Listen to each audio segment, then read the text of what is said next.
네, 안녕하세요. 이번 시간에는 이퀄라이저에 대해서 설명드리도록 하겠습니다. 네, 제일 처음으로 이퀄라이저가 뭔지 모르시는 분이 있을 텐데요. 네, 이퀄라이저란 보통 컴퓨터에서 곰플레이어나 아니면은 실생활에서 오디오 같은 거를 보시면은 이런 식으로 복잡하게 이렇게 막 돼 있고, 여기 중간에 버튼을 올렸다 내렸다 할 수 있는 게 있고, 아래에 막 주파수가 써 있는 걸 본 적이 있으실 텐데요. 이런 식으로 이런 식으로 있고, 이제 크기를 10dB, 마이너스 10dB 해서 얘를 올리고 내리고 할 수 있는 거를 보신 적이 많으실 건데요. 이게 이퀄라이저입니다. 그래서 이거의 역할이 뭐냐, 얘를 올리게 되면은 여기 10Hz라고 써 있죠. 그러면은 10Hz의 소리를 더 크게 듣는다는 얘기고요. 그다음 상대적으로 높은 100kHz 고주파 대역에 이 스위치를 내리면은 이 dB가 마이너스가 되죠. 그만큼 이 100kHz 고주파의 소리를 작게 듣고 싶다 할 때 얘를 내리거나 해서 사용하는 걸 이퀄라이저라고 합니다. 그래서 실제로 저희가 들을 수 있는 가청 주파수가 보통 20Hz에서 200kHz라고들 하는데요. 20kHz, 200kHz가 아니라 20kHz라고 하는데요. 노래가 그러면 보통 다 이 주변에서 구성이 되겠죠. 그래서 대충 평탄하다고 하면은 이 노래는 중저음의 베이스가 되게 강조돼야 하는 노래다 하면은 이쪽을 더 크게 듣고 이쪽을 좀 낮게 듣고 이렇게 하고 싶겠죠. 그래서 이거를 이제 조절해 주는 거를 이퀄라이저라고 합니다. 그래서 앞선 이론 강의에서 로패스 필터, 하이패스 필터, 밴드패스 필터에 대해서 알려드렸는데요. 이와 앰프를 같이 붙여서 실제로 이 이퀄라이저를 크게 세 부분으로 나눠서 한번 설계를 해볼 예정입니다. 그래서 일단 대표적으로 로패스 필터 회로를 보여드리면은, 이 보이는 게 로패스 필터 회로고요.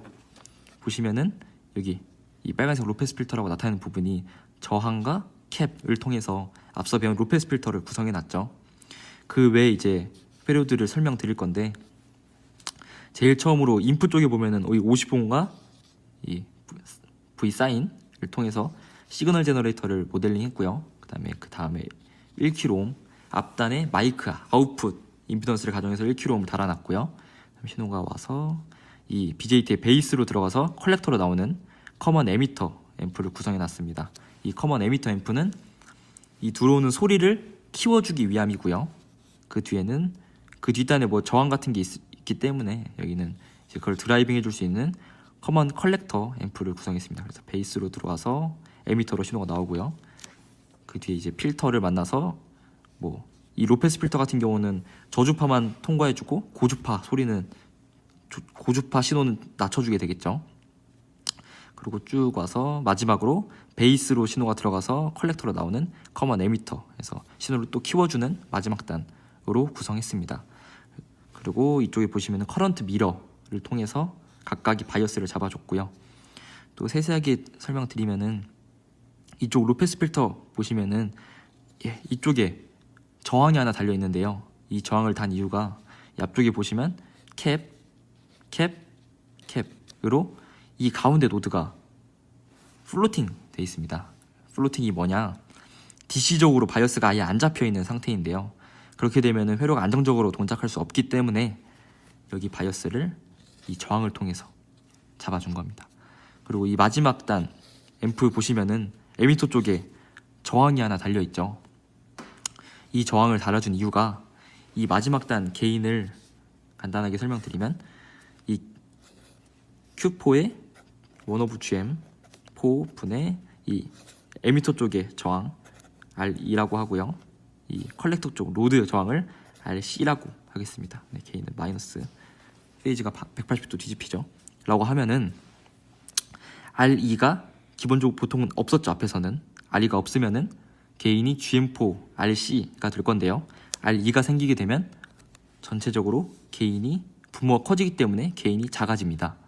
얘를 왜 달았냐 라고 말씀드리면은, 이퀄라이저는 주파수별로 다 다르게 필터링을 하잖아요. 근데 지금 만약에 제가 이 로페스 필터 저주파 중저음의 소리를 저음의 소리를 더 크게 듣고 싶다 할 때는 R2를 최대한 작게 하면은 게인이 커지기 때문에 소리를 크게 들을 수 있을 거고요.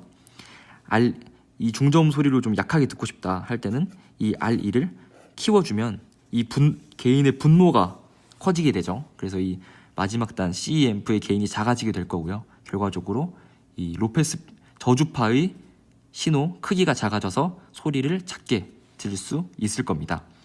네, 그래서 이퀄라이저는 앞서 설명드렸듯이 주파수를 여러 가지로 나눠서 이제 각각을 조절해 주는 거기 때문에 지금 설명드린 건 로패스 필터고요. 이 옆에 또 뭐 밴드 패스 필터, 하이 패스 필터 등을 병렬로 이렇게 달아서 각각의 주파수를 조절해 줄 수 있도록 회로를 구성할 겁니다.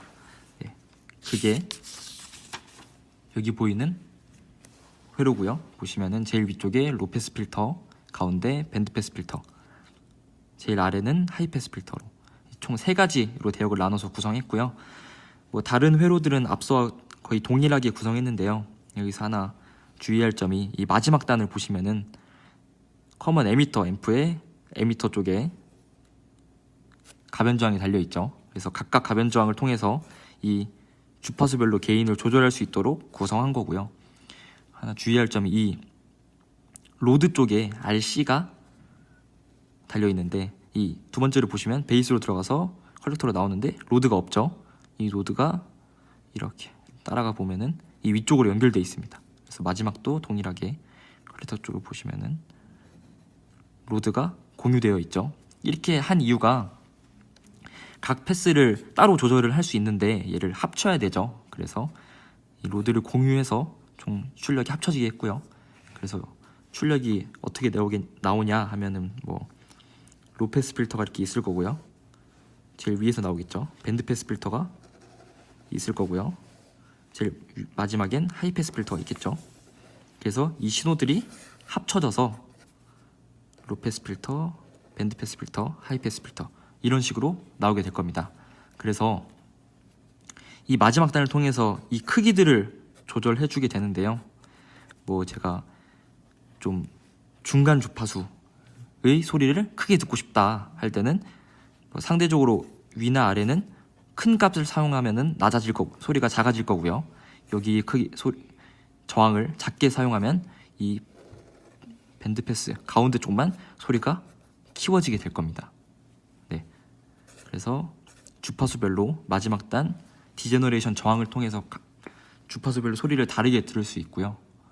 이를 통해서 이퀄라이저를 구성하실 수 있습니다. 네, 이상입니다.